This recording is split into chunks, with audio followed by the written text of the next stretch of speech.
சற்று முன் கிடைக்கப்பெற்ற மிக முக்கியமான செய்தி ஒன்று வெளியாகி உள்ளது. துணை முதல்வர் உதயநிதி ஸ்டாலின் அவர்களை டெல்லிக்கு அழைத்து சென்று விசாரணையை நடத்த திட்டமிட்டிருக்கிறார்கள்.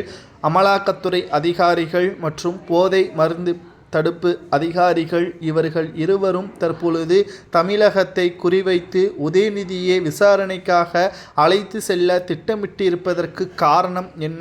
துணை முதல்வராக உதயநிதி ஸ்டாலின் அவர்கள் பொறுப்பேற்ற பிறகு தமிழக அரசியலில் மிக முக்கியமான மாற்றங்களும் அனைத்து பொறுப்புகளும் உதயநிதி ஸ்டாலின் அவர்களது தலையில் வந்துள்ளது. இப்பொழுது உதயநிதி ஸ்டாலின் அவர்களை பொறுத்தளவிற்கு கைது செய்யப்பட்டால் அடுத்து வருகின்ற சட்டசபை தேர்தலில் மிகப்பெரிய ஒரு ஏமாற்றம் திமுகவிற்கு வரும். ஏனென்றால் 200 தொகுதிகளுக்கு மேலாக திமுக வெற்றியடைய வேண்டும் என்ற இலக்கை உதயநிதி ஸ்டாலின் அவர்களுக்கு நிர்ணயித்துள்ளார் முதல்வர் ஸ்டாலின் அவர்கள். சரி, எதற்காக அமலாக்கத்துறை அதிகாரிகளும் போதை மருந்து தடுப்பு பிரிவு அதிகாரிகளும் உதயநிதியை டெல்லிக்கு அழைத்து செல்ல வேண்டும்? அதாவது கடந்த சில மாதங்களுக்கு முன்பாக ஜாபர் சாதிக் அவர்களை அமலாக்கத்துறை அதிகாரிகளும் போதை தடுப்பு பிரிவு அதிகாரிகளும் கைது செய்தார்கள். விசாரணையை நடத்தி சென்னைக்கு வரவழைத்து மீண்டும் விசாரணையை நடத்தினார்கள். பல திடுக்கிடும் தகவலை நாம் ஏற்கனவே பதிவு செய்திருந்தோம்.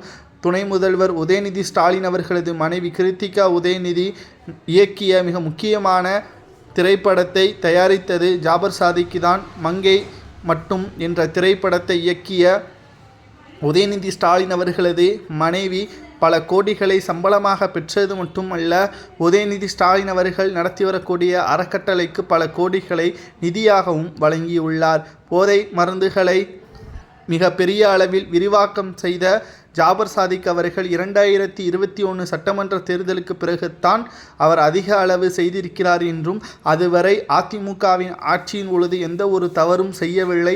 திமுகவின் அதிகாரத்தை பயன்படுத்தி, ஆட்சி அதிகாரத்தை பயன்படுத்தி, உதயநிதி ஸ்டாலின் அவர்களது நட்பை பயன்படுத்தி அவர்களுக்கு கமிஷனாக பல கோடிகளை கொடுத்ததாக தற்பொழுது வாக்குமூலத்தை கொடுத்திருக்கிறார். அந்த வாக்குமூலம் உண்மையா? உதயநிதி ஸ்டாலின் அவர்களிடம் திடுக்கிடும் பல கேள்விகளை கேட்பதற்குத்தான் டெல்லிக்கு அழைத்து செல்ல திட்டமிட்டிருக்கிறார்கள். தற்பொழுது துணை முதல்வராக இருக்கக்கூடிய காரணத்தினால் நேரடியாக அவரை டெல்லிக்கு அழைத்து செல்ல முடியாது. மேலும் உதயநிதி ஸ்டாலின் அவர்களுக்கு நீதிமன்றம் கொடுக்கின்ற உத்தரவின் அடிப்படையில் அவரை டெல்லிக்கு அழைத்து செல்லலாம். இன்று மாலைக்குள் உதயநிதி ஸ்டாலின் அவர்களை டெல்லிக்கு அழைத்து சென்று விசாரணை நடத்தலாம் என்று நீதிமன்றம் உத்தரவை பிறப்பித்தால் தமிழகத்தில் குறிப்பாக சென்னையில் துணை இராணுவம் கூட குவிக்கப்படலாம் என்ற தகவல் வெளியாகி உள்ளது.